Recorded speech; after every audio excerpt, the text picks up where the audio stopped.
Thousands of migrants are gathering on the border between Mexico and the United States just hours before the end of Title 42, a pandemic-era policy that turns away migrants without asylum hearings. We're along the border with how cities and towns are preparing for this next phase and what the Biden administration is doing about it this morning. Defiant, disgraced Congressman George Santos has pleaded not guilty to a string of federal charges, ranging from money laundering to making false statements to Congress. I'm going to fight the witch hunt. I'm going to take care of clearing my name, and I look forward to doing that. I don't understand where the government's getting their information, but I will present my facts. Well, we're learning about those charges and how his alleged crimes are already impacting his standing on Capitol Hill. Plus, it's official. The COVID public health emergency ends. His ass guilty. And y'all see the White House is being investigated like a motherfucker. We losing everything, y'all. Today, and with that, a slew of health rules that have become part of our lives since 2020. We will take a closer look at the restrictions and benefits that go out the window today, plus the major lessons we could take away from this pandemic that may prepare us for the possibility of the next. Also this morning on the world stage. I told you they talking code. She said, for the next. They already getting ready to let that shit loose, man. The Bible says it's going to be 3 plagues. It's going to drop it like it's hot. We already got 2.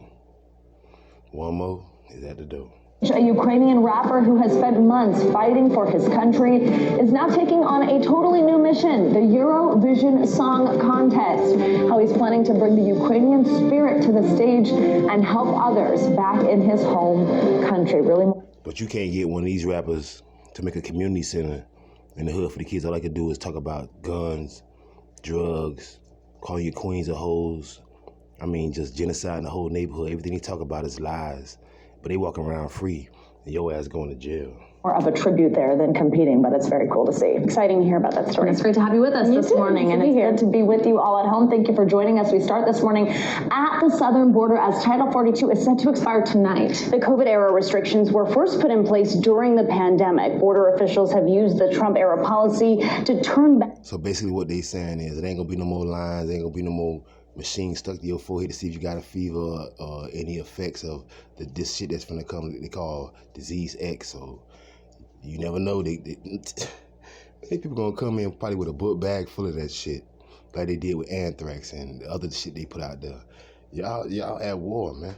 Migrants who are trying to enter the country. And now with the policy ending, several border cities in Texas who have already seen an increase in crossings have declared a state of emergency, bracing for a possibly larger influx. Shelters there are already... State of emergency. They're looking for more people to come. They know they coming. And like I said, praises be to the Most High for them, the families. But in the midst of them... overburdened, and the concern is the situation could get worse. Border Patrol says about more than 60,000 migrants are already in northern Mexico waiting to enter the U.S. when the policy... But how many of them is terrorists? How many is mercenaries? How many of them like really need to be over here? How many? Think about it, baby. Policy ends tonight, and the conditions they're living in while they wait are brutal. It's a struggle because the food doesn't keep us full. We're hungry and gets really cold out here. The Department of Homeland Security... Now remember, they got to explain that to their babies. Or we're going to be out here another night and it's cold as fuck out here. And this food, I know you ain't full. This damn sandwich ain't shit and this little bottle of water ain't shit. But I'm telling you, like I tell you with the people of Jesus, the times of Jesus, he fed the people. The front row, they got the little pinches of fish and bread. But everybody else got full off the knowledge. They walked away with knowledge. And you walking away with knowledge because you're going to be prepared for what's coming. You ain't going to let that storm take over your family. You're going to have your barbed wire fence. You're going to let your dog run around free. You're going to get your camo. You're going to get your ammo. You're going to read your Bible. You're going to praise the Most High God because you're a child of the Most High God. And these times, a lot of people don't pay attention to the news. So what I do, I make these videos for those who just want a little something was going on. Yeah, they playing with your food. Migrants coming in. The people do need help. But amongst them is mercenaries. Amongst them is people that want to tear America down. And I'm telling you, get prepared. They're going to play with your water, your food. They play with your everyday life. Security is taking added steps to help alleviate overcrowding in border facilities. And yesterday, Homeland Security Secretary Alejandro Mayorkas issued this warning to migrants. To people who are thinking of making the journey to our southern border, know this: the smugglers care only about profit, not people. I'm trying to tell you. And ain't only drugs they smuggling. They smuggling some assault rifle, ghost guns, missile launchers, drones. They bringing it out. They bringing in the gear. And people got a book bag full of shit they got to give to certain people when they meet up with them, and it's all supply. So all they gotta do is put on their camo and their fatigues, you know what I mean? Put on their stuff and just kick like their belts and get ready. That's what they gonna do. So I'm telling you, wake your ass the fuck up. The army of God is assembling. Christ coming back like a man of war. If you're his child, you better think like that. They do not care about you or your well-being. NBC News Homeland Security correspondent Julia Ainsley is on the border in El Paso, Texas for us this morning. Julia. Man, y'all ain't seen shit yet.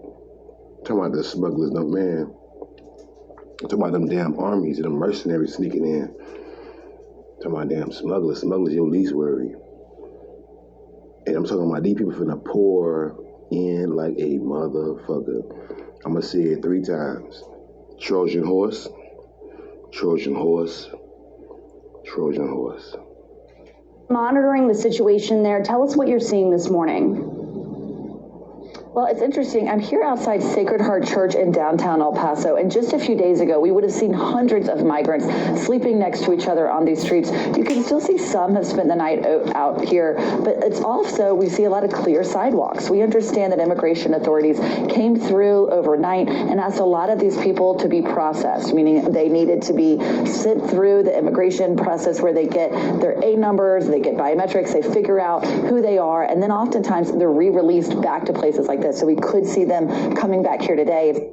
These people laying in front of the stores, like how we had for years and years in our city streets. But this time it's whole families. And I keep telling you, yeah, a lot of these people really need to be helped, but in the midst of them,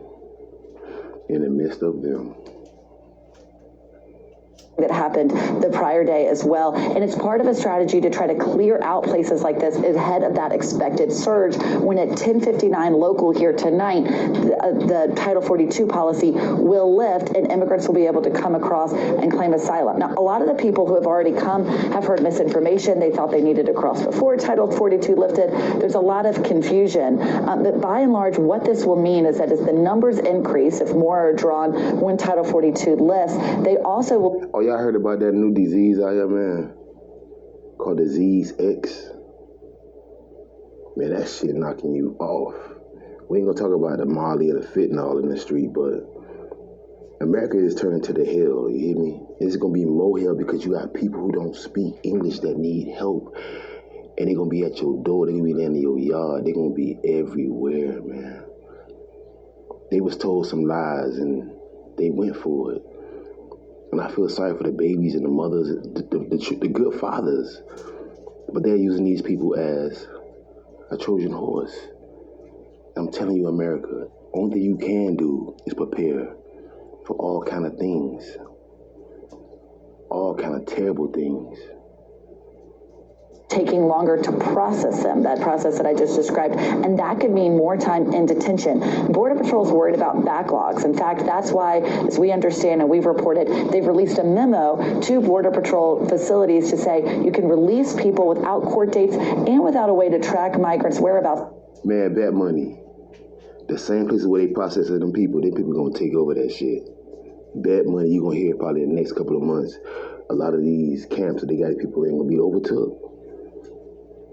A lot of them, when they get in the street, you're going to actually see who the real people that need help and who is these assassins. Mark my words.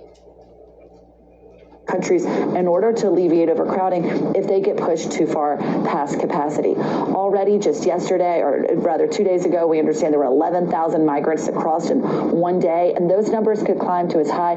11,000 in one day. 11,000 now. How you gonna process all them people? You gotta be out your mind, man. So you already know what's going down. Train derailment.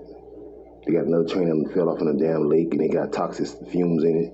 So y'all gonna be buying water up there. So don't be waiting too late fighting for water. Cause Shanae and Choo Choo and all them they gonna get ghetto on your ass on aisle 3. Some people might even wait for you in the parking lot. They ain't gonna, man, I ain't finna go in there. I'm gonna wait till they come out here and get with their water and stuff. Just gotta be open up, because the world is really going through chaos. And these people laying on the sidewalks, man. These people in these camps, these people behind bars, they just came from a hostile environment. They was fooled. They told that they was gonna give them free money and free housing. And I talked to a Latino brother. He was like, man, they said we was gonna have money pouring out our pockets when we got here. That was all the scam of it, to get them people thinking that they finna walk to freedom when you got motherfuckers amongst them getting ready to do bad. Yeah.